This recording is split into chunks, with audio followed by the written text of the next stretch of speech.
चलिए, shall we begin? Good evening, कैसे हैं सब? ऑनलाइन गाइस क्विकली कंफर्म करेंगे आवाज, स्क्रीन, एवरीथिंग इज फाइन?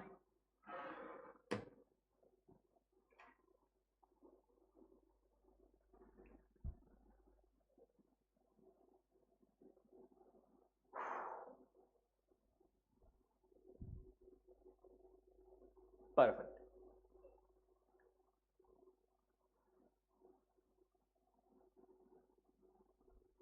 चलो, बिजनेस लॉज. बिजनेस लॉज में क्या पढ़ रहे थे अपन? Indian contract act. Indian contract act में क्या पढ़ रहे थे? Unit number 4-5, unit number 3, other essential elements.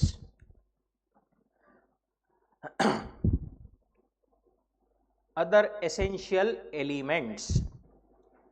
Other essential elements में क्या क्या देखा था अपन ने? 4 मेन चीजें कौन सी थी? पहला तो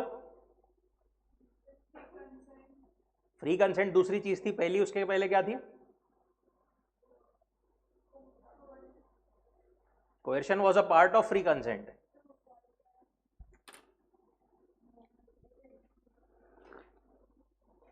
एलिजिबिलिटी, कैपेसिटी टू कॉन्ट्रैक्ट. क्या था उसमें? एज जो है वो मेजर, मतलब मेजॉरिटी एज का चाहिए, मेजर चाहिए बेसिकली. दूसरा क्या था? Sound mind. तीसरा नॉट डिस्क्वालिफाइड फ्रॉम कॉन्ट्रैक्टिंग. उसके बाद में था फ्री कंसेंट. वो क्या था? 5 चीजें: coercion, undue influence, fraud, misrepresentation, mistake. CUFMM. उसमें से कौन सी एक चीज में कॉन्ट्रैक्ट जो है वॉइडेबल होता था? एक में नहीं, 4 में होता था वॉइडेबल. कोएर्शन, अनड्यू इन्फ्लुएंस, फ्रॉड और मिस रिप्रेजेंटेशन. मिस्टेक में क्या होता था? वॉइड. उसके बाद में तीसरा एलिमेंट क्या था?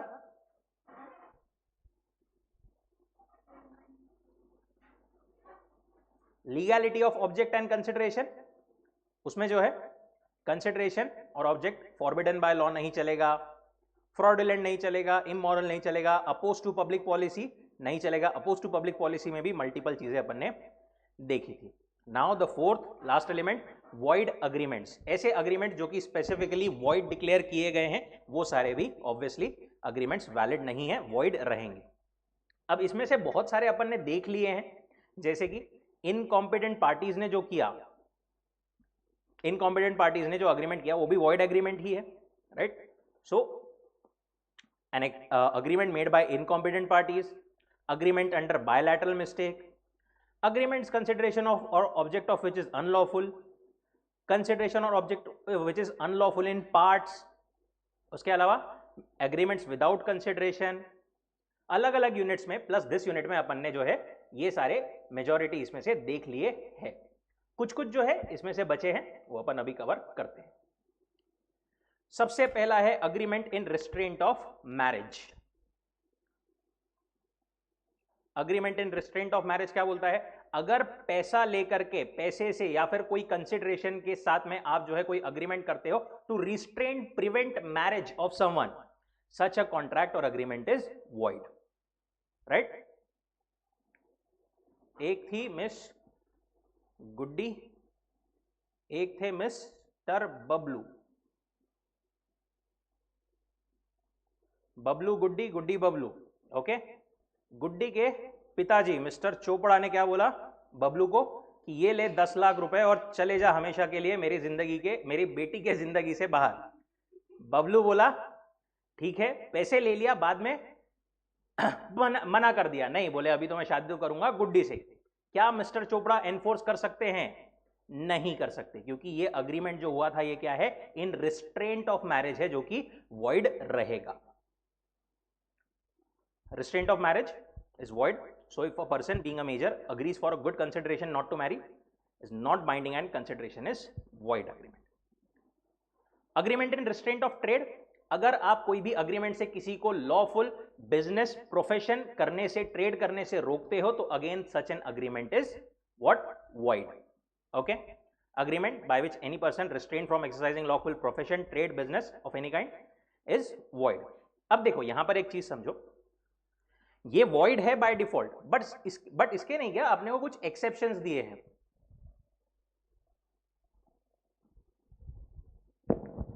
इसके अपने को जो है कुछ एक्सेप्शंस दिए हैं, जैसे फॉर एग्जांपल पहला तो है in sale of goodwill. For example एक सैंडविच वाला है A1, बहुत नाम है, बहुत चलती है उसकी सैंडविचेस, उसने अपना ब्रांड बेच दिया मिस्टर एक्स को, ठीक है, बोले ये ले, ये मेरी दुकान, यहां से यही नाम से तू चला सकता है, उसने गुडविल अपनी बेच दिया, ठीक है। अब यहां पर क्या किया उसने, बाजू में अगले दिन एक दुकान खोल लिया ओरिजिनल A1, तो फिर वो सेल करने का क्या मतलब हुआ, राइट। इसीलिए लॉ ने क्या बोला है, ये जब ऐसी गुडविल की सेल होती है ना, तब आप एक अग्रीमेंट कर सकते हो। ये A1 का जो मालिक है फॉर एग्जांपल A, वो बोल सकता है भाई मैं तेरे को गुडविल बेच रहा हूं, मैं ये अग्री करता हूं कि मैं अगले 1 साल तक, कुछ एक रीजनेबल टाइम तक विद इन लोकल लिमिट्स एक सेम बिजनेस में नहीं आऊंगा, सेम बिजनेस नहीं ऑपरेट करूंगा। This is not an agreement in restraint of trade, this is completely valid agreement, subject to following exceptions, namely where person sells a goodwill with a buyer to refrain from carrying on similar business। बस वहां पर जरूरी क्या है, वो जो specified local limits है वो रीजनेबल होनी चाहिए, रीजनेबल टाइम के लिए। ऐसा अगर अग्रीमेंट किया कि आप पूरे दुनिया में कहीं और नहीं खोल सकते या फिर जिंदगी में कभी नहीं खोल सकते, तो such an agreement is not valid. Local limits not to carry on similar business must be reasonable. उसके बाद में एक और एक्सेप्शन क्या है, इंडियन पार्टनरशिप एक्ट 1932 का। वहां पर जो पार्टनर बाहर जा रहा है, छोड़ करके जा रहा है, आउटगोइंग पार्टनर है, वो भी अगर ऐसा अग्री करता है ऐसा कि भाई मैं जो है फर्म का बिजनेस जो है वो नहीं कैरी ऑन करूंगा फॉर सम टाइम, तो वो भी कंप्लीटली वैलिड अग्रीमेंट रहेगा। Agreement between the partners not to carry on competing business during partnership is also valid. जब तक मैं पार्टनरशिप में हूं तब तक पार्टनरशिप का कंपीटिंग बिजनेस में नहीं करूंगा, ये भी अग्रीमेंट कंप्लीटली वैलिड है। And lastly service by which employ binds himself during term of his agreement. जैसे एग्जांपल बी एक फिजिशियन था, उसने एम्प्लॉय किया मिस्टर ए को एज एन असिस्टेंट। ए ने क्या किया, अग्रीमेंट किया कि मैं जो है अगले 2 साल तक सेम फिजिशियन का क्लिनिक यहां पर लोकल एरिया में सेटअप नहीं करूंगा। This is again not in restraint of trade, this is completely valid.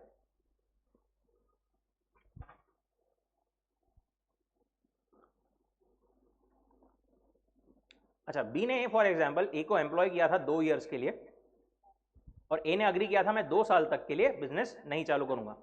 ए ने 1 साल बाद जॉब छोड़ दिया, तो क्या वो अगले 1 साल में खोल सकता है क्या? नहीं खोल सकता, क्योंकि उसने अग्रीमेंट जो रिस्ट्रेंट का किया है वो 2 साल का किया है। जॉब छोड़ दिया, that is a different thing. तीसरा, agreement in restraint of legal proceedings. An agreement in restraint of legal proceedings मतलब अगर आप लॉ के ऑपरेशन को किसी तरीके से रोक रहे हो, कोई अग्रीमेंट कर रहे हो to prevent the operation of law और legal proceedings, again such an agreement is void. The one by which any party thereto is restricted absolutely from enforcing rights under a contract through court, or which abridges usual period for starting legal proceedings, a contract of this nature is void. अब एक और चीज यहां पर ये लोग क्या बोलते हैं, ए और बी ने एक कॉन्ट्रैक्ट एंटर किया, उसमें एक टर्म डाली उन्होंने कि कहीं भी कोई ने भी कुछ भी ब्रीच किया तो ना ही ए ना ही बी कोई भी कोर्ट में नहीं जा सकता। क्या ये अग्रीमेंट वैलिड है? नहीं है, क्योंकि राइट एक मतलब बेसिकली लीगल रेमेडी, ये एक फंडामेंटल राइट है। आप ऐसा अग्रीमेंट डाल करके लीगल राइट को एक्सरसाइज करने के लिए मतलब रोक नहीं सकते। बट कभी कभी क्या होता है, जब जैसे पार्टनरशिप बोलो या फिर ऐसा आपस में कोई भी अग्रीमेंट बोलो, उसमें बहुत बार लोग क्या करते हैं, एक अग्रीमेंट करते हैं कि भाई हमारे बीच में कोई भी प्रॉब्लम हुई ना तो हम कोर्ट में नहीं जाएंगे, कोर्ट में पहले इतने सारे केसेस है, लंबा प्रोसीजर है, हम वहां पर नहीं जाएंगे, हम एक आर्बिट्रेटर अपॉइंट करते हैं, एक पर्सन मध्यस्थ एक अपॉइंट करते हैं जो अनबायस्ड रहेगा, कुछ भी प्रॉब्लम हुई उसके पास में जाएंगे, वो जो बोलेगा वो फाइनल, उसका हम मानेंगे। ऐसा अग्रीमेंट इज कंप्लीटली वैलिड। वही वो बोल रहे हैं, अगर आप अग्रीमेंट करते हो by one which is the one by which any party is restricted absolutely from enforcing his rights through a court or abridges usual period to start legal proceedings, then it is void. Abridges usual period for starting legal proceedings मतलब again ए और B ने contract किया, term डाला कि बोले कोई भी problem हुई ना हमारे बीच में तो यूजुअली टाइम मिलता है, से फॉर एग्जांपल 2 दिन में आपको केस फाइल करना है, बट इन्होंने अग्रीमेंट किया कि कुछ भी प्रॉब्लम हुई तो 2 घंटे में अगर केस फाइल नहीं किया तो बाद में आप नहीं कर सकते। ऐसा कोई भी अग्रीमेंट भी वैलिड नहीं है। एक्सेप्शन जो अपन ने देखा, parties may agree that dispute between them shall be referred to arbitration. Agree to refer to arbitration any question between them which has already arisen or which may arise in future. जो already है या फिर future में arise होगा वो भी हम refer करेंगे। कोई भी agreement ऐसा करेगा उनका valid रहेगा। Agreement meaning of which is uncertain, ये तो अपन ने देखा था कि अगर uncertain है, unclear है, ऐसा agreement void रहेगा। But if it is capable of being made certain तो it is valid. एग्जाम्पल वही अपन ने लिया था कि अगर ए ने बी को बोला मैं तेको ऑयल बेचूंगा, कौन सा ऑयल नहीं बेचा तो वॉइड है, बट ए जो है सिर्फ कोकोनट ऑयल में डीलर है तो इट इज सर्टन कि वो कोकोनट ऑयल ही बेचेगा, this would be valid.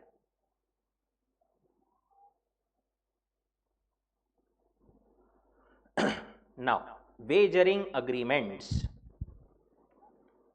Wagering agreements important aspect, इस पे एक दो बार क्वेश्चन आ चुका है।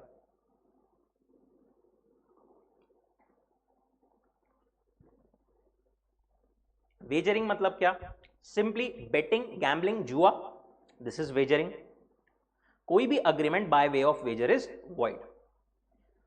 ए और बी ने अग्रीमेंट किया, ए ने बोला बारिश आई तो मैं तेको 1000 रुपए दूंगा, बी बोला बारिश नहीं आई तो मैं तेको 1000 रुपए दूंगा, ठीक है।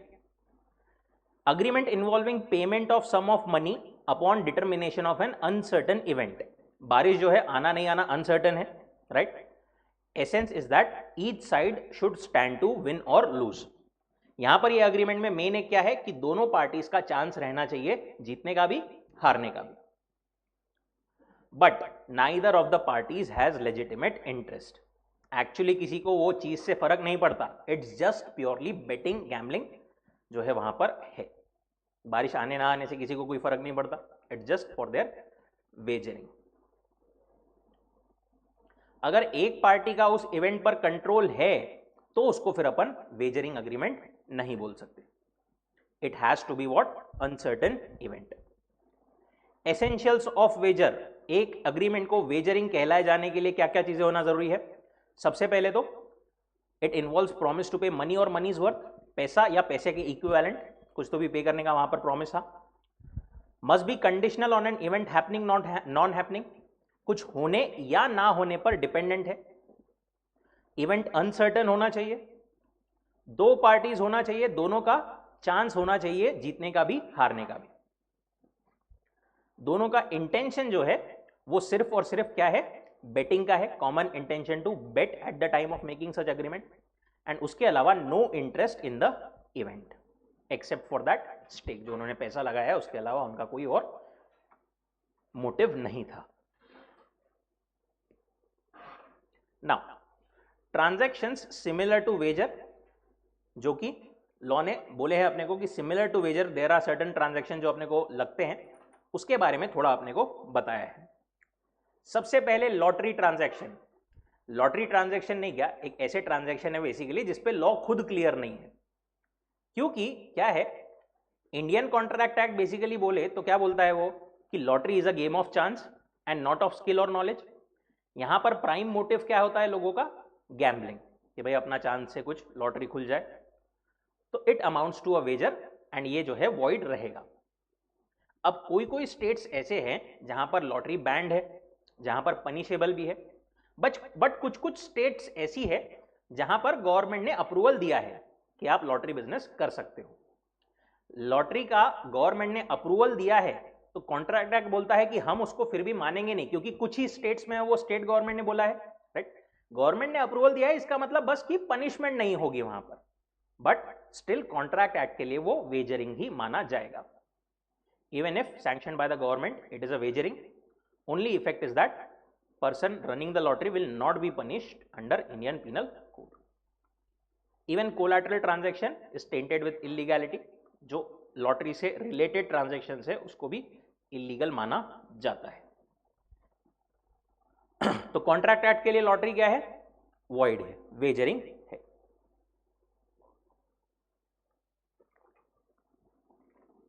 दूसरा, crosswords and puzzles competition.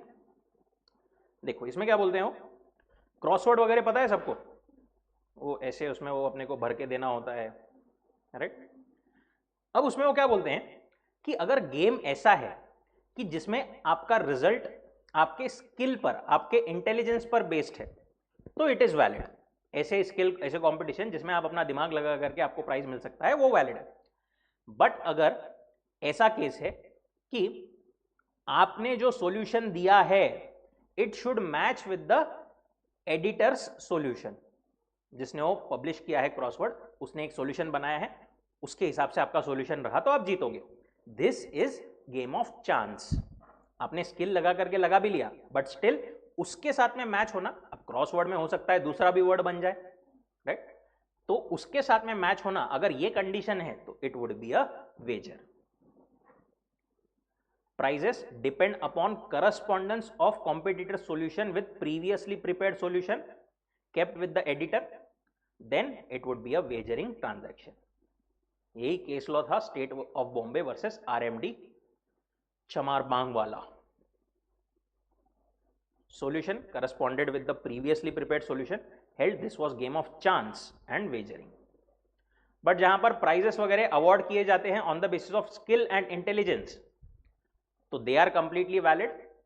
But यहां पर भी नहीं, क्या एक कॉन्ट्रैक्ट एक्ट कुछ नहीं बोलता, बट प्राइस कंपटीशन एक्ट एक और लिमिट डाल देता है कि competition in games of skill are not wagers provided prize money does not exceed 1000. Contract act ऐसी कोई लिमिट नहीं डालता, बट प्राइस कंपटीशन एक्ट क्या बोलता है कि अगर प्राइस कंपटीशन है उसमें प्राइस का अमाउंट इज मोर देन 1000, तो फिर हम उसको वेजरिंग मानेंगे. ठीक है.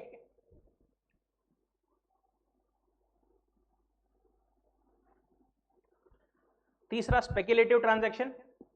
अग्रीमेंट और a share market transaction where parties का इंटेंशन रहता है to settle the difference between contract price and the market price of certain goods is gambling and hence void. अब देखो इन्होंने लिखा है शेयर मार्केट, बट आगे ये भी दिया है कि शेयर मार्केट जो है वो वैलिड ट्रांजैक्शन है. बेसिकली क्या होता है, एक असेट है, असेट की प्राइस आज 100 रुपए है, ठीक है. ए बोलता है अगर प्राइस 120 हो गई तो भी मैं जो है 100 रुपीज में खरीदूंगा. बी बोलता है कि ठीक है, प्राइस अगर 120 भी हो गई तो भी मैं 100 रुपीज में ही बेचूंगा. ठीक है.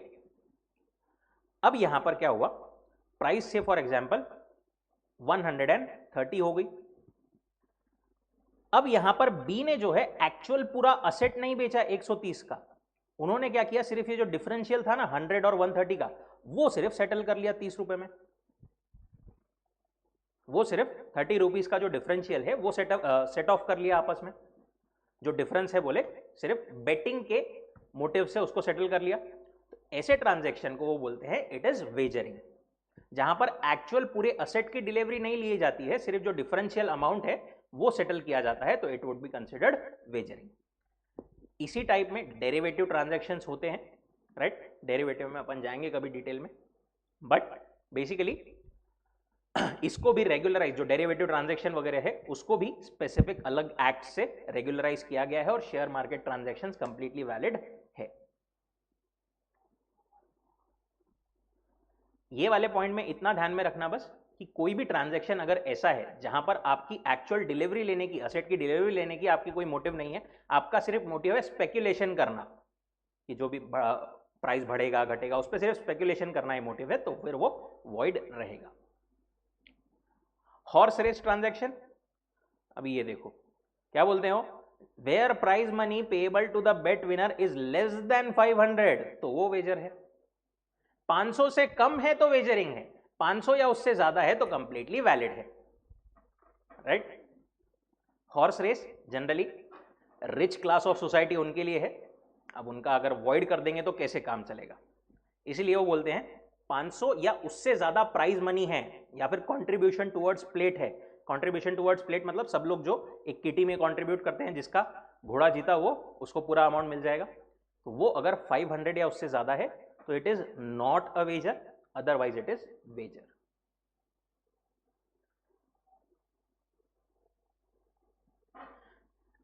देन सर्टेन ट्रांजैक्शन जो कि वेजरिंग जैसे लगते हैं बट वो वेजरिंग नहीं है, वॉइड नहीं है। सबसे पहला चिट फंड। चिट फंड क्या होता है? किटी बीशी सुना है, पता है, राइट। सब लोग जो है हर महीने कुछ ना कुछ अमाउंट कंट्रीब्यूट करते हैं, हर महीने जिसकी भी चिट्ठी निकली जिसके नाम की उसको अमाउंट दे दिया जाता है, that is chit fund type of arrangement.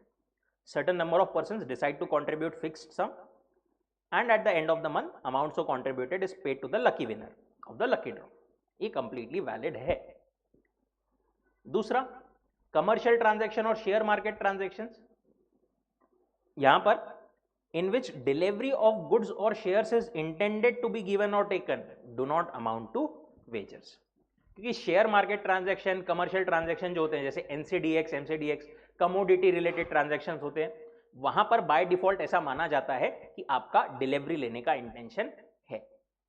आपने डिलीवरी लेने के पहले ही उसको स्क्वायर ऑफ कर दिया, पहले ही अपना सौदा काट दिया, तो भी इट इज कंसिडर्ड कि आपका डिलीवरी लेने का मोटिव था, but and it is not considered wager।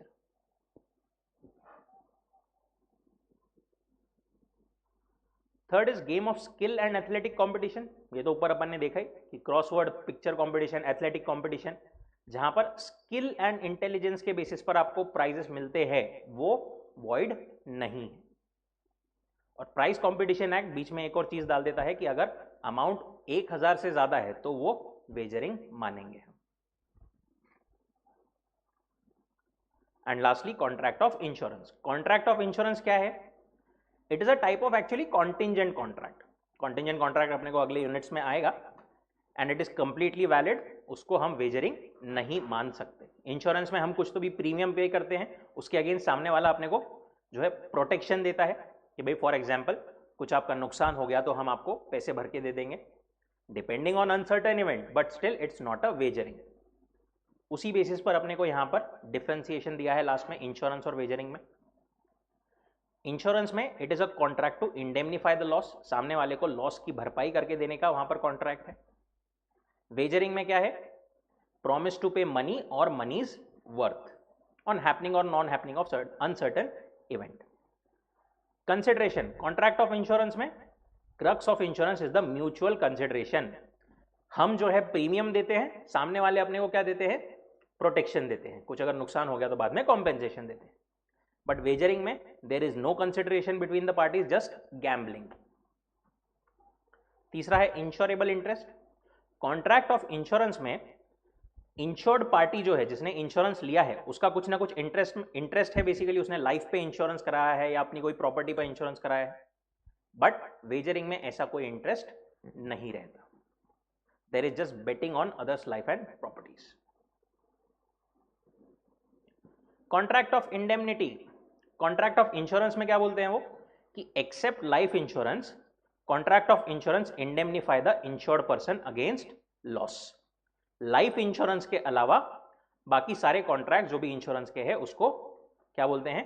वो मतलब लॉस भरपाई बेसिकली उसका कॉन्ट्रैक्ट है। लाइफ इंश्योरेंस को एक्सेप्ट क्यों बोला है उन्होंने? cannot be indemnified। Then loser has to pay fixed amount on the happening on or non happening of uncertain event। कहां पर? वेजरिंग में। इंश्योरेंस वाले कंप्लीटली वैलिड एग्रीमेंट है, वेजरिंग वाले वॉइड एंड अनएनफोर्सेबल है। इंश्योरेंस में there is calculation of premium scientific and actual methods पे, एक एक्चुअल साइंस पूरा एक अलग ही डिसिप्लिन है, उसके बेसिस पर कैलकुलेशन होता है। वेजरिंग में ऐसा कोई कैलकुलेशन लॉजिकल नहीं होता है। Insurance are beneficial to the society and wagering are against the public welfare. Are we clear till here? Perfect.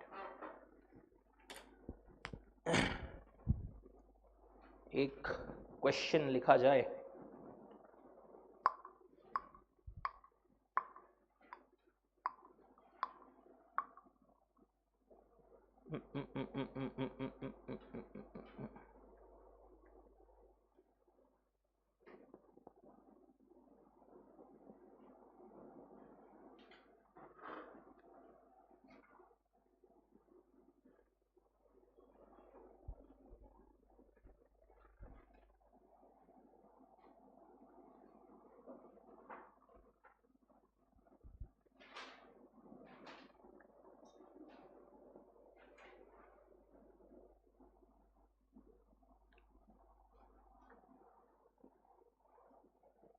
चलो सिंपल लेते हैं, लेटेस्ट वाला ही.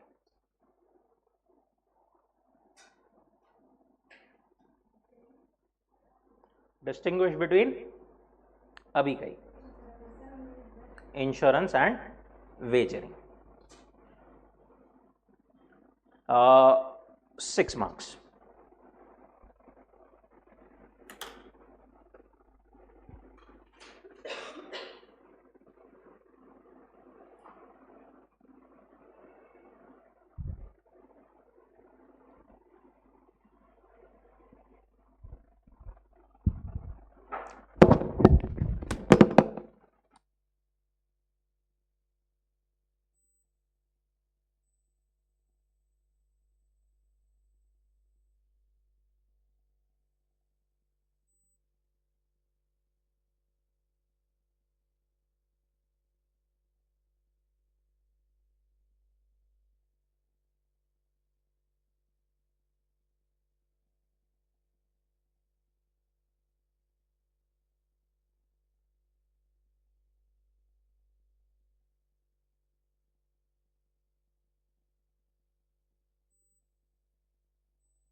डन क्या online guys?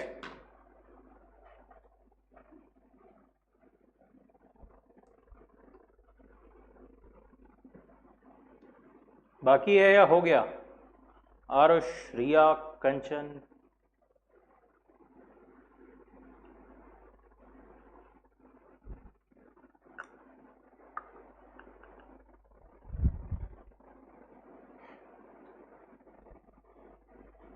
Okay 1 point is left, done, 6 points, okay.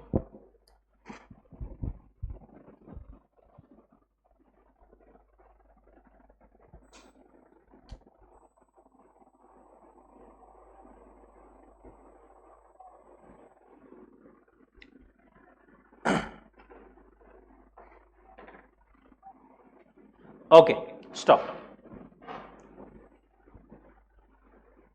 Distinction 6 marks के लिए वैसे तो ideally 6 point sufficient है, बट ट्राई कीजिएगी 7, अगर आपको 8 ध्यान में है 8 भी आप लिख सकते हो, सो दैट एक आधा गलत हो जाए तो वो कंसिडर हो जाएगा।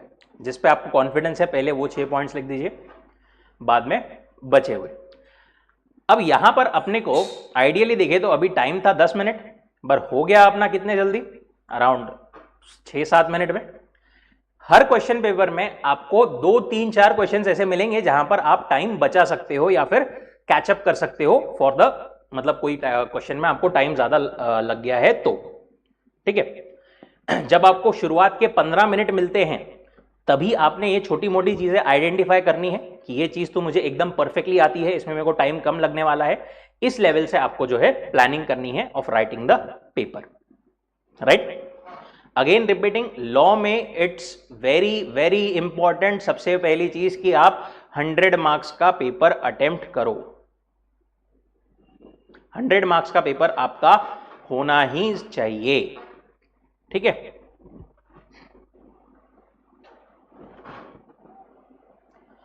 बाकी डिफरेंशिएशन तो सिंपल था, 7 पॉइंट्स जो भी अपन ने देखे।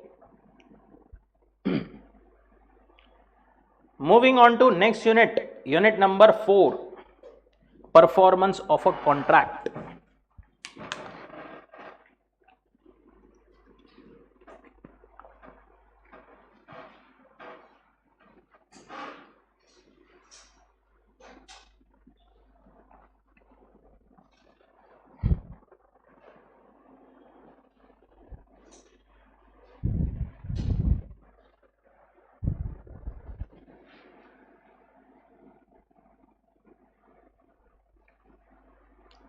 Performance of a contract. Performance of a contract मतलब क्या? सबसे पहले तो क्या लगता है परफॉर्मेंस ऑफ अ कॉन्ट्रैक्ट मतलब क्या? कॉन्ट्रैक्ट परफॉर्म करना, शाबाश। जो पार्टीज जो है उनका कुछ ऑब्लिगेशंस है कॉन्ट्रैक्ट में, दोनों को कुछ ना कुछ करना है। ए और बी ने अगर कॉन्ट्रैक्ट किया है, ए बोला मैं कार बेचूंगा, बी ने बोला मैं पैसे दूंगा, तो दोनों अपने अपने ऑब्लिगेशन अगर कर लेंगे तो there can be, we can say that they have performed the contract. Fulfilment of obligations to the contract is what? Performance. Now section 37 क्या बोलता है? Parties must either perform or offer to perform their respective promises unless dispense with or excused under the provisions. Until and unless आपको excuse कर दिया गया है, आपस में कुछ अग्रीमेंट से आपने तोड़ दिया है कॉन्ट्रैक्ट, या फिर लॉ ने आपको जो है एक्सक्यूज कर दिया है, उसके अलावा आपने कॉन्ट्रैक्ट परफॉर्म करना ही पड़ेगा। अब वो एक्चुअल परफॉर्मेंस या ऑफर टू परफॉर्म आपने जो है एटलीस्ट करना जरूरी है। एक्चुअल परफॉर्मेंस क्या है? एक्चुअली जो दोनों के ऑब्लिगेशंस है वो दोनों ने परफॉर्म कर दिए। Party has done what he had undertaken to do within the time and in the manner prescribed. दूसरा है ऑफर टू परफॉर्म और अटेम्प्टेड परफॉर्मेंस या टेंडर ऑफ परफॉर्मेंस जिसको अपन बोलते हैं। हो सकता है ए ने प्रॉमिस किया था कि मैं तेको, बी को प्रॉमिस किया था कि मैं तेको गुड्स डिलीवर करूंगा, बी ने बोला था मैं तेको पैसे दूंगा। अब ए जो है गुड्स डिलीवर करने लेकर गया बी के पास में, बट बी ने एक्सेप्ट ही नहीं किया, बी ने डिलीवरी लिया ही नहीं। तो लेकिन यहां पर ए ने अपना ऑब्लिगेशन किया है क्या? परफॉर्मेंस किया है क्या? यस। ए ने परफॉर्मेंस किया है ये माना जाएगा, क्योंकि ए ने वैलिडली ऑफर किया था बी को, right. It may happen when the performance becomes due, promisor offers to perform but the promisee refuses to accept the performance. Now एक वैलिड ऑफर या टेंडर या अटेम्प्टेड परफॉर्मेंस, ऐसा नहीं कि आपने किसी भी तरीके से बस बोल दिया हाँ मैं लेके आ रहा हूं और फिर बाद में लेकर नहीं गए तो भी ऑफर कर दिया आप। एक वैलिड ऑफर जो है उसके लिए भी कुछ कंडीशंस होना फुलफिल जरूरी है। Conditions to be satisfied for valid tender और अटेम्प्टेड परफॉर्मेंस। सबसे पहला, it must be unconditional. A ने बी को बोला था कि मैं तेरे को 10 तारीख को तेरे से जो लोन लिया है 1 लाख प्लस इंटरेस्ट ऑफ 20,000 तेरे को पे कर दूंगा। अब ड्यू डेट पर ए बी को बोल रहा है अभी के लिए सिर्फ इंटरेस्ट का अमाउंट रख, मैं बचा हुआ प्रिंसिपल तेरे को बाद में देता हूं। This is what conditional performance. यहां पर बी डिनाई कर सकता है। This is not a valid offer or valid tender of performance. Unconditional होना जरूरी है। दूसरा, प्रॉपर टाइम एंड प्लेस पर होना जरूरी है। ए ने प्रॉमिस किया था बी को कि मैं गुड्स डिलीवर करूंगा, ए लेके गया बी के यहां पर गुड्स रात को 2 बजे, बोले एक्सेप्ट कर, ऐसा नहीं चलेगा, right. It should be within proper time and place, usual business hours में एंड एट बिजनेस प्लेस। तीसरा, सामने वाले पर्सन को रीजनेबल अपॉर्चुनिटी मिलनी चाहिए to examine the goods. Again, A ने बी को प्रॉमिस किया था मैं गुड्स डिलीवर करूंगा, ए लेकर के गया बी के पास में, बी बोला मेरे को चेक करने दे, ए ने बोला नहीं नहीं चेक नहीं करवाता, हाथों हाथ मेरे को पैसे दे दे जल्दी से, मैं चेक वेक करने तक नहीं रुकूंगा। अगेन, ए ने वैलिडली टेंडर किया है ऐसा नहीं बोला जा सकता, क्योंकि उसने रीजनेबल अपॉर्चुनिटी नहीं दिया है to examine the goods. And lastly, it must be for whole obligation. जैसा अपन ने इंटरेस्ट का देखा था उसी सेंस में ए ने बी को बोला था कि मैं देखो 1 लाख रुपए दे दूंगा, उसने ड्यू डेट पर 50,000 ही दिए सिर्फ। यहां पर बी 50,000 को डिनाई कर सकता है, ए ने वैलिड ऑफर किया है ये अपन नहीं बोल सकते। एग्जाम्पल 6 एक बार देखो उनका। X a singer enters into contract with Y. X ने वाई को प्रॉमिस किया कि मैं तुम्हारे थिएटर में एवरी वीकेंड परफॉर्म करूंगा फॉर 2 मंथ्स, ठीक है। एक्स ने फर्स्ट मंथ में परफॉर्म किया, 2-3-4 वीक्स तक परफॉर्म किया, उसके बाद में आना बंद कर दिया। तो यहां पर पूरा ऑब्लिगेशन उसने 2 मंथ तक ऑफर किया है क्या? नहीं किया है, right. On the 6th night X wilfully absents herself from the theatre, Y is at the liberty to put an end to the contract. Y जो है कॉन्ट्रैक्ट को कैंसल कर सकता है। Now, by whom a contract में be performed. Contract perform कौन करेगा वैसे तो बाय डिफॉल्ट?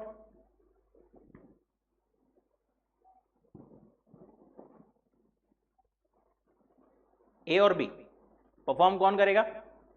ए और बी ही परफॉर्म करेंगे, जो भी ऑब्लिगेशन है उनके। That is the promisor himself or herself would be performing the contract.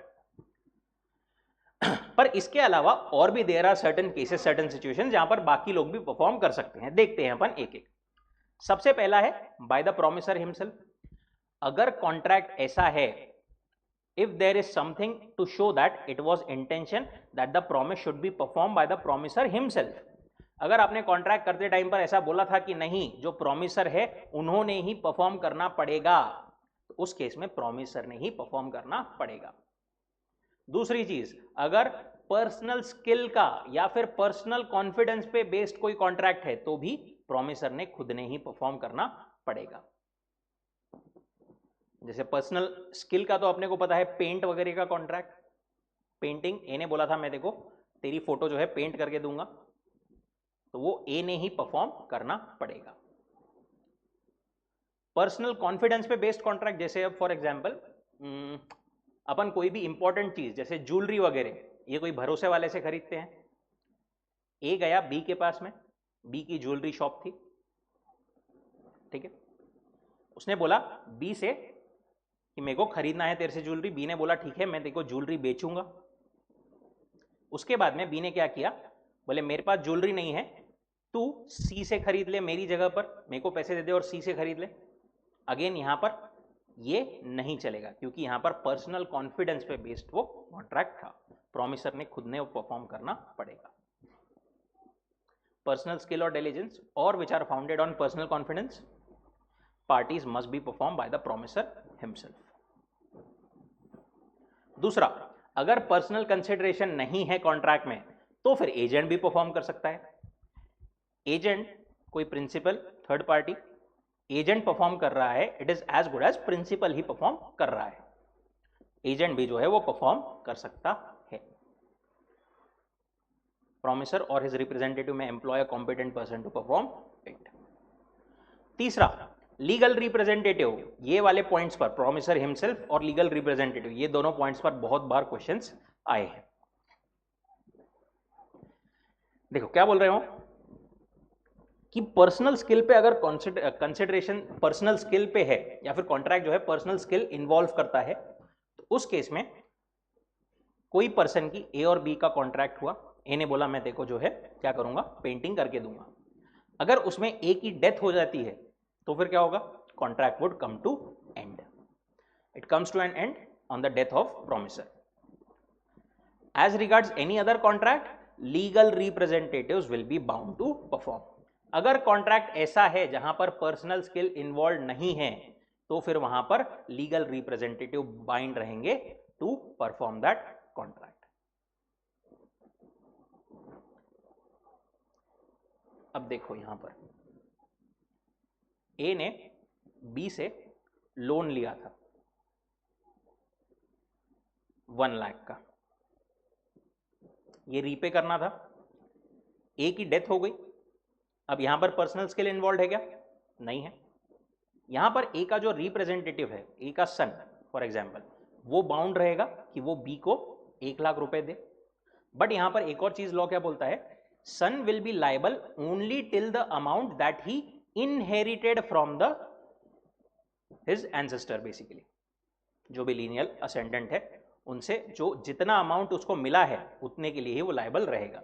अगर ए से उसको जायदाद में 2 लाख रुपए आए हैं तो वो फिर उसको 1 लाख के लिए पूरा लाइबल रहेगा। अगर उसको 50,000 ही आए हैं तो वो सिर्फ 50,000 के लिए लाइबल रहेगा टू बी, उससे ज्यादा नहीं। एग्जाम्पल 9 एक बार क्विकली सब लोग पढ़ लेंगे।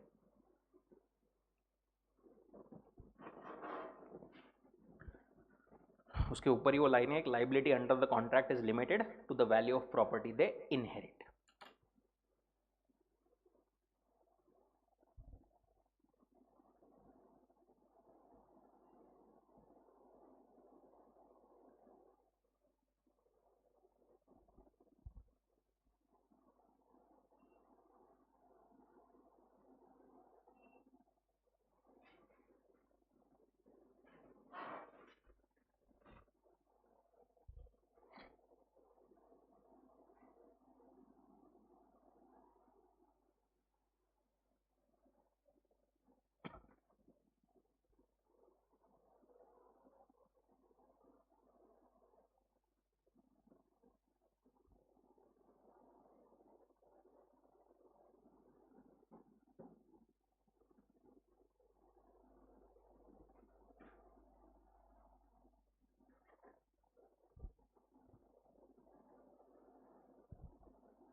Are we clear on this?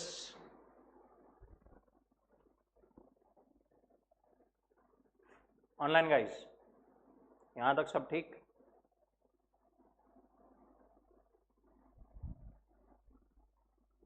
ठीक।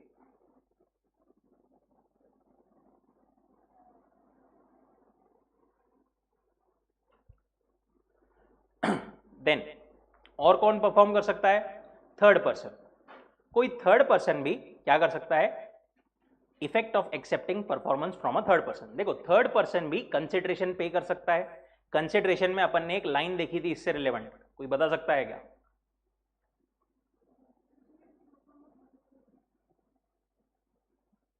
There can be stranger, there can be a stranger to consideration but there can not be a stranger to contract.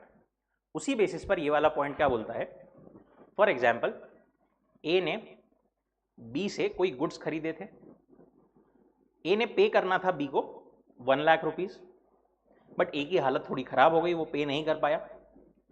ए का एक फ्रेंड था सी, उसने देखा कि भाई ए के पास में पैसे नहीं है, उसकी बदनामी होगी अगर उसने डिफॉल्ट कर दिया, तो मैं एक काम करता हूं बी को पेमेंट कर देता हूं। ए को अभी तक पता नहीं है, सी ने डायरेक्टली बी को पेमेंट कर दिया, से फॉर एग्जांपल अभी के लिए 60,000 का, बी ने वो एक्सेप्ट भी कर लिया। अब बाद में बी ए के ऊपर पूरे 1 लाख के लिए केस कर सकता है क्या? नहीं कर सकता। लॉ बोलता है कि आपने थर्ड पार्टी से जो कॉन्ट्रैक्ट, जो मतलब परफॉर्मेंस एक्सेप्ट कर लिया है ना, उतने के लिए ये party is discharged. B case कर सकता है ए पर, बट कितने के लिए? सिर्फ 40,000 के लिए।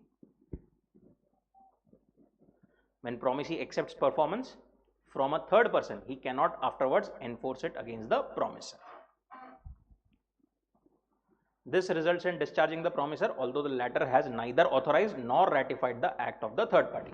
भले ही ए को पता नहीं है, ए ने ना तो रेटिफाई किया ना ही ऑथोराइज किया सी को कि तो पेमेंट कर दे, बट बी ने एक्सेप्ट कर लिया ना सी से, तो वो डिस्चार्ज हो जाएगा। एंड लास्टली जॉइंट प्रोमिसर, क्या बोलते हो? Unless contrary intention appears, all such persons must jointly fulfill the promise. A, B और C तीनों ने मिलकर प्रॉमिस किया है डी को कि हम परफॉर्म करेंगे, तो फिर तीनों की लाइबिलिटी है, तीनों ने मिलकर वो परफॉर्म करना पड़ेगा। बी की डेथ हो गई तो A plus C plus B का legal representative would be liable. A B C तीनों की डेथ हो गई तो तीनों के legal representative would be liable to fulfil the promise. Now distinction between succession and assignment. Distinction between what? Succession and assignment. देखो बीच में ऐसे एक छोटा सा कॉन्सेप्ट अपने को दिया है, इसको भी मार्क कर लो, क्योंकि आईसीआई आजकल जो ट्रेंड चल रहा है, बीच में से छोटा सा कुछ तो भी जो दिया हुआ रहता है उस पर क्वेश्चन पूछती है बहुत बार। है कुछ नहीं, सिंपल है। सक्सेशन मतलब क्या? सक्सेशन मतलब बेसिकली वो बोलते हैं एक से दूसरे को, जैसा अपन विरासत पास हुई जो बोलते हैं ना, that is succession. It is by process of law. Succession कैसे होगा? By process of law. For example A की डेथ हो गई, ए की सारी असेट्स, सारी लाइबिलिटीज किसको पास हो जाएगी? उसके लीगल रिप्रेजेंटेटिव को, by succession. Both burden and benefits में sometimes devolve on the legal heir, but if the debts exceed the value of the estate inherited, then he would not be called upon to pay the excess. For example, ए ने अपने सन B को जो inheritance में मतलब दिया ए की death के बाद में, बी को लाइबिलिटीज मिली 1 लाख की और असेट्स मिले कितने? सिर्फ 50,000 के। बी जो है कितने के लिए लाइबल रहेगा? सिर्फ 50,000 के लिए, उससे ज्यादा वो लाइबल नहीं रहेगा। यहां तक क्लियर है? That is succession. दूसरा क्या है? असाइनमेंट। असाइनमेंट क्या होता है? It is not bye process of law. Basically मैं बोल रहा हूं कि मैं इसको ये चीज असाइन करता हूं, unless contrary intention appears. Yes, Kanchan. One and the same thing almost. Assignment में क्या बोलते हैं वो? फॉर एग्जाम्पल एक हो सकता है बेनिफिट, एक हो सकती है लाइबिलिटी। ठीक है, पहले समझो बेनिफिट। मैंने पैसे देना था, ठीक है, आपने लेना था, किसी ने, फॉर एग्जाम्पल सानिका ने पैसे लेने थे। सानिका ने क्या बोला? मेरी जगह प्राची को पैसे दे दो। यहां पर कोई दिक्कत की बात है? प्राची खुशी खुशी एक्सेप्ट कर लेगी। फॉर एग्जाम्पल 10,000 रुपीज मैंने पे करना था, आपने बोला मेरी जगह प्राची को दे दो। बेनिफिट कैन बी असाइंड, कोई दिक्कत की बात नहीं है। बट उल्टा मेरे को पैसे लेना था, आपका कोई ट्रांजैक्शन नहीं है आपस में, मैंने सानिका से पैसे लेना था, सानिका बोलेगी मेरी जगह प्राची से पैसे ले लो, चलेगा क्या? नहीं चलेगा। Liability can not be assigned, as simple as that. Benefit of a contract can only be assigned but not the liabilities there under. ऐसा किसी को भी a debtor cannot relieve himself of his liability to creditor by assigning to someone else. अच्छा, benefit और liability दोनों साथ में assign की जा सकती है क्या?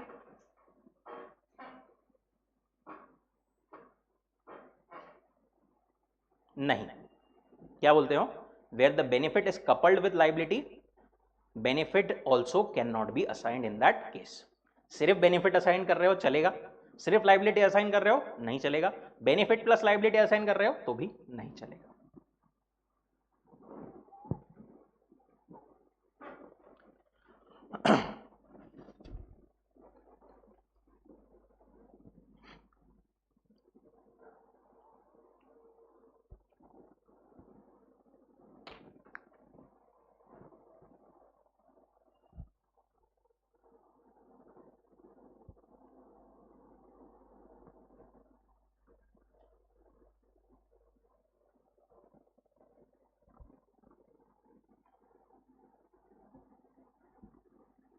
कंचन, एकदम अगर उसको डीप में देखे अपन तो कॉन्ट्ररी इंटेंशन अपीयर्स मतलब बेसिकली हो सकता है कि वो स्पेसिफिकली कॉन्ट्रैक्ट कर ले उसके बाद में कि अपने को ऐसा नहीं करना है, ऐसा करना है.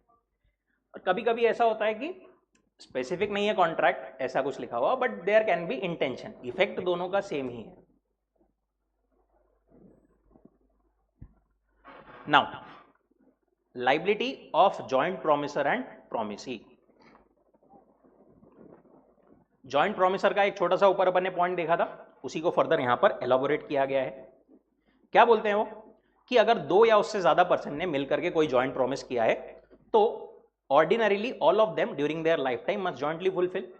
सारे लोगों की वो जॉइंट लाइबिलिटी रहेगी कि उन्होंने फुलफिल करना है. After the death of last survivor, legal representatives of all original को प्रोमिसर मस्ट फुलफिल. अगर सारे प्रोमिसर्स की डेथ हो गई तो उसके बाद में लीगल रिप्रेजेंटेटिव भी बाइंड रहेंगे. एसी बंद करूं? ठीक. सेक्शन 42 क्या बोलता है? Deals with voluntarily discharge of obligations by the joint promisors. But if they do not discharge their obligation on their own volition, what will happen? A B C तीनों ने मिलकर के डी को प्रॉमिस किया है. आइडियली क्या है, तीनों की मिलकर के लाइबिलिटी है कि उन्होंने पे करना है. अब वैसे तो लॉ बोलता है कि उन्होंने बिना बोले पेमेंट कर देना चाहिए, उन्होंने तीनों ने जॉइंटली परफॉर्म कर देना चाहिए, बट नहीं परफॉर्म कर रहे तो फिर क्या? डी जो है तीनों में से किसी को एक को भी पकड़ के बोल सकता है कि तू पूरा की पूरा कॉन्ट्रैक्ट परफॉर्म कर. फॉर एग्जाम्पल एबीसी ने बोला था हम लोग मिलकर के देखो 6 लाख रुपीज देंगे, ठीक है. अब वो नहीं दे रहे तो डी जो है किसी को भी पकड़ के, ए बी और सी, उसको पकड़ के बोल सकता है पूरे के पूरे 6 लाख दे. ठीक है. ए जो है उसकी ड्यूटी है कि उसको पूरे के पूरे पे करना पड़ेगा. चलो पे तो कर देगा, बट ए जो है ऑब्वियसली अपने जॉइंट जो उसके को प्रोमिसर्स थे उनसे वो इक्वल कंट्रीब्यूशन मांग सकता है. Any one of the joint promisor में B compelled in absence of express agreement to the contrary compel any one or more to perform the whole promise. But अगर कुछ अलग कॉन्ट्रैक्ट है कि नहीं भाई एक जना आप जो है एक पर्सन को कंपेल नहीं कर सकते, ऐसा स्पेसिफिक कॉन्ट्रैक्ट है तो फिर नहीं कर पाएगा. बट अदरवाइज लॉ बोलता है आप किसी एक को भी पकड़ के बोल सकते हो. Each promisor may compel contribution, हर जॉइंट प्रोमिसर दूसरों से कॉन्ट्रीब्यूशन मांग सकता है. If one is made to perform the whole he can call for contribution. Sharing of loss of default in contribution.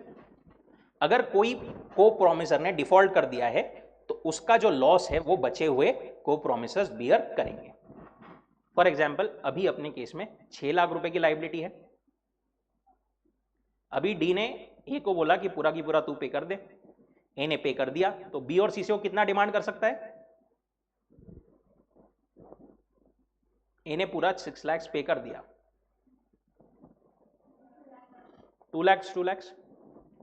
सी जो है उसने डिफॉल्ट कर दिया, सी पे ही नहीं कर पाया कुछ, तो फिर क्या होगा? ए की लाइबिलिटी कितनी रहेगी टोटल?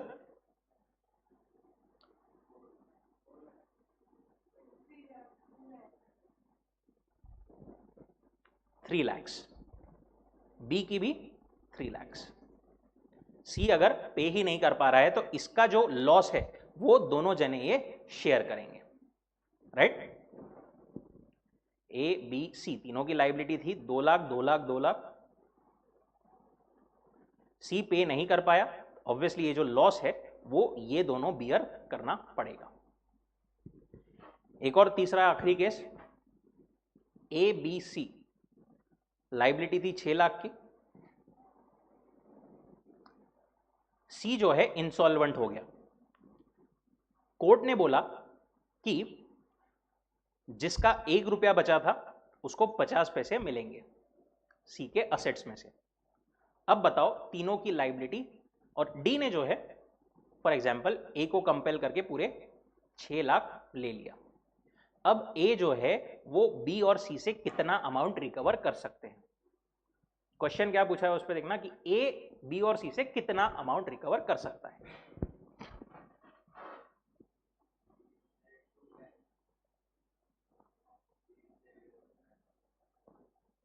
बचा हुआ 1 लाख,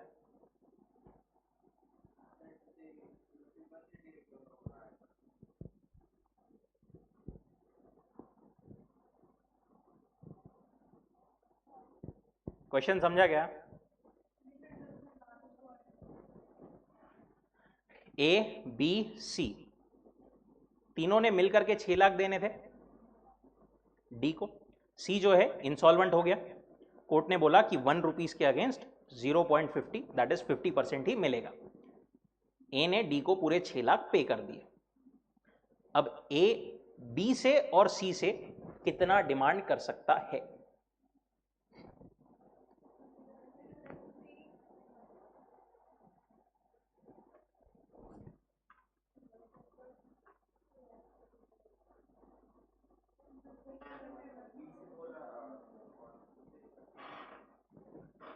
बी से 2 लाख, सी से 1 लाख।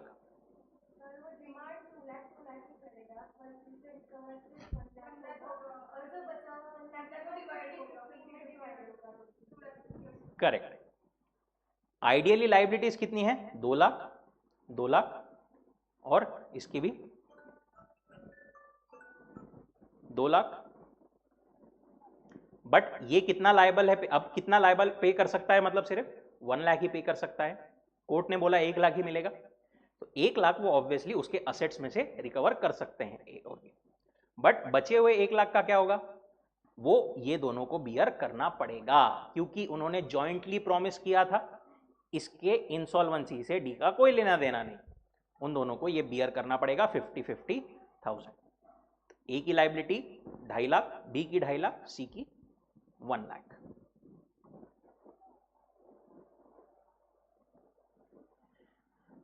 यही वो पूरे एग्जाम्पल्स में दिया है। Effect of release of one of the joint promisor,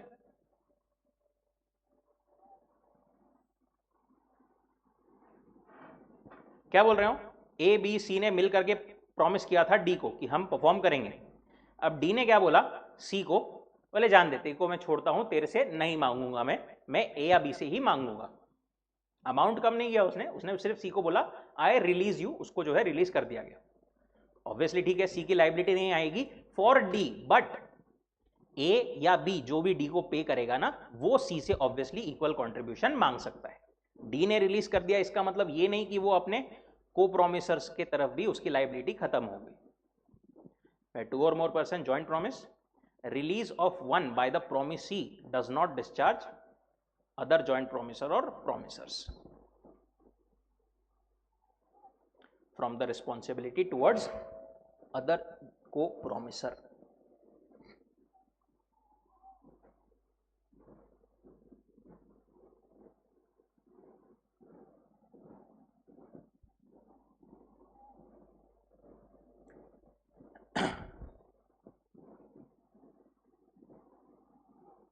and lastly rights of joint promising. जैसा मल्टीपल जॉइंट प्रोमिसर देखा अपन ने, वैसे ही जॉइंट प्रोमिसी भी हो सकता है।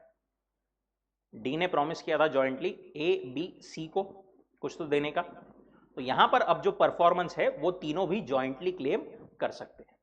अगर बी की डेथ हो गई तो A plus C plus B का लीगल हायर क्लेम कर सकता है। तीनों की डेथ हो गई तो ए बी सी तीनों के लीगल हायर मिल करके क्लेम कर सकते हैं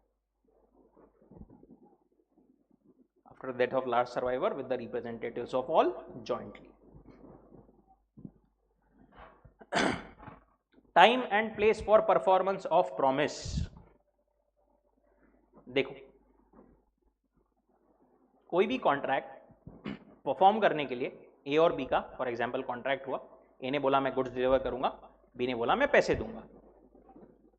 अब हो सकता है कॉन्ट्रैक्ट की टर्म्स में ऐसा हो कि बी को ए को बोलना पड़ेगा कि भाई आकर के मेरे को गुड्स डिलीवर कर दे, दैट इज बी ने एप्लीकेशन करना पड़ेगा ए को फॉर परफॉर्मेंस. ऐसा भी टर्म हो सकता है कि एप्लीकेशन की जरूरत नहीं है, डायरेक्टली ए ने परफॉर्म कर देना है.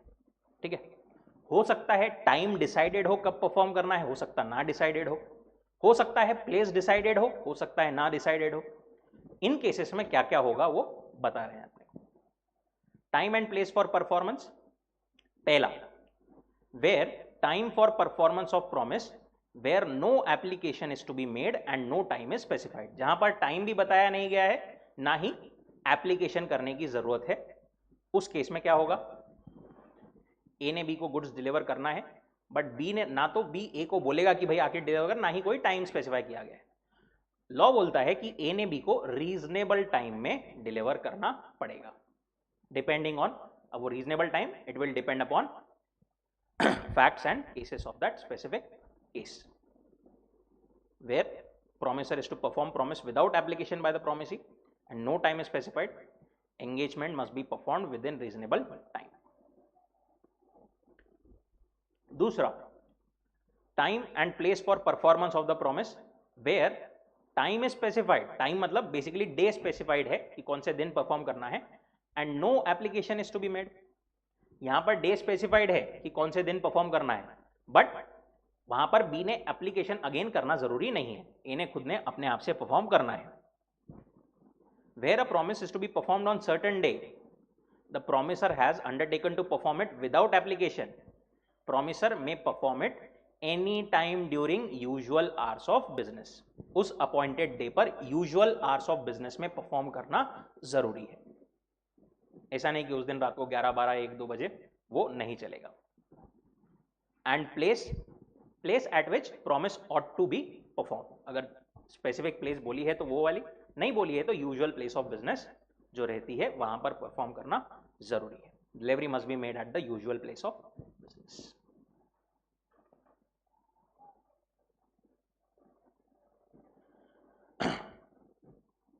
तीसरा वाला केस, यहां पर एप्लीकेशन रिक्वायर्ड है for performance on a certain day to be at proper time and place. When a promise is to be performed on certain day, दिन डिसाइडेड है, but promisor has not undertaken to perform without application by the promisee. दिन decided है कौन से दिन करना है, but फिर भी जो promisee है उसने अप्लाई करना पड़ेगा, बी ने ए को बोलना पड़ेगा कि भाई आकर के डिलीवर कर दे. It is the duty of promisee to apply for the performance. यहां पर बी की रिस्पॉन्सिबिलिटी रहेगी कि डे भले ही अपॉइंटेड है, बट उस दिन भी वो ए को उसको बोलना पड़ेगा कि भाई आकर के ये टाइम पर ये प्लेस पर डिलीवर कर दे. बी कोई भी टाइम पर डिमांड कर सकता है क्या? नहीं, वो भी यूजुअल टाइम एंड प्लेस पर ही डिमांड कर सकता है, within usual hours of business and at a proper place. Proper place and proper time again is a question of fact. Place of performance of promise where no application to be made and no place is fixed for performance. क्या बोल रहे हैं वो? जहां पर कोई ना तो एप्लीकेशन की जरूरत है, ना ही प्लेस फिक्स की गई है परफॉर्मेंस की.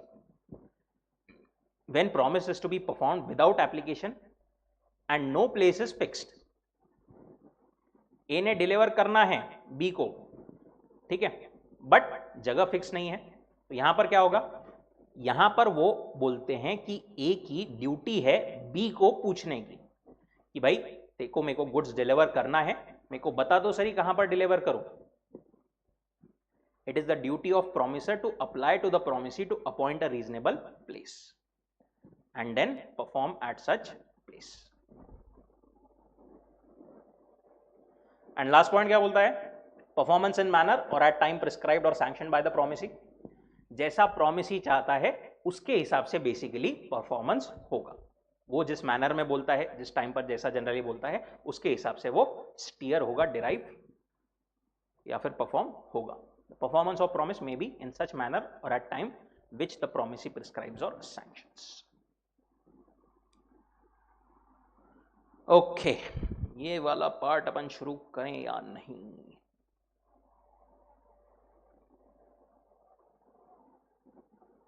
चलो चलो, बुक निकालो, एक छोटा सा क्वेश्चन और लिखेंगे.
ठीक है, 2 मार्क्स के लिए.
कंचन टाइम के केस में तो बेसिकली एट द एप्लीकेशन था ना, तो मतलब वो जब अप्लाई करेगा फॉर द परफॉर्मेंस तभी वो टाइम प्रॉपर वो बता देगा।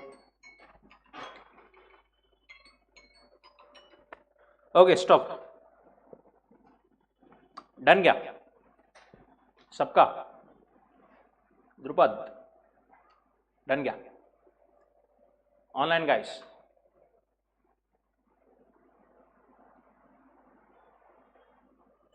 ओके। जो केस अपन ने अभी डिस्कस किया थोड़ी देर पहले, X received certain goods from Y, promise to pay 60,000, later X expressed inability. Z जो कि एक्स का फ्रेंड था 40,000 उसने पे कर दिए, x is unaware of this payment. Now y is intending to sue x for 60,000. Can y do so? Yes or no? No. लिखे कैसे, क्या प्रोविजन लिखे आपने?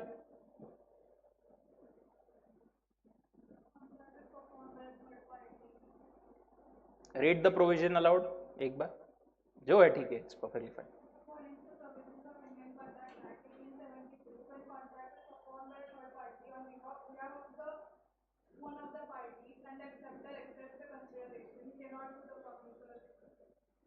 ओके आपने क्या लिखा है?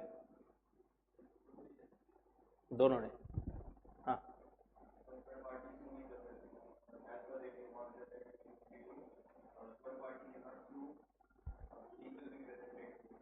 यू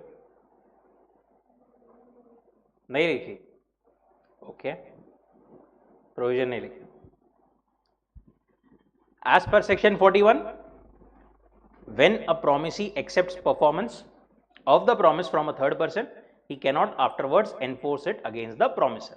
देखो छोटा क्वेश्चन है, कम मार्क्स के लिए, बट केस स्टडी वाला है, एटलीस्ट आपको जो क्रक्स प्रोविजन है वो लिखना जरूरी है आंसर में। That is performance by a stranger accepted by the promisee produces the result of discharging the promiser, although the latter has neither authorized nor ratified the act of the third party.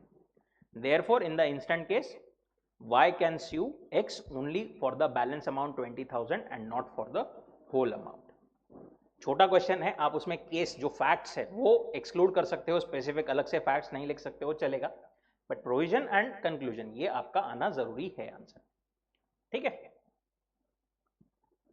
चलिए रुकते हैं यहां पर, continue tomorrow. Thank you so much.